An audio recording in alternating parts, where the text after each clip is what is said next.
మణితంత్ర శీర్షికలో భాగంగా లక్ష్మీదేవి స్థిర నివాసం ఉండాలంటే కొన్ని పనులు చేయాలి, కొన్ని పనులు చేయకూడదు.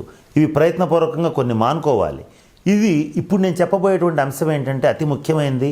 ఇది ఇంటికి ఇల్లాలకి సంబంధించినటువంటి అంశం. అదేంటంటే మనం గతంలో చెప్పాం, లక్ష్మి అంటే గృహలక్ష్మి, గృహము గృహలక్ష్మి అంటే ఏదైనా సరే లక్ష్మీ కటాక్షం ఉండాలంటే ఇంటి ఇల్లాలు కొన్ని పద్ధతులు పాటించాలి.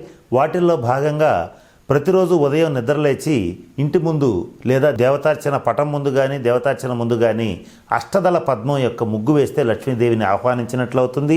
అలాగే మరొకటి చేయకూడనిది ఏంటంటే మంగళసూత్రంలో ఎటువంటి పరిస్థితుల్లో మంగళసూత్రంలో కానీ చేతికి వేసుకునేటువంటి గాజుల్లో కానీ ముఖ్యంగా బంగారు గాజుల్లో అయితే మాత్రం దరిద్రహేతువైనటువంటి పిన్నీసులను ఉంచరాదు.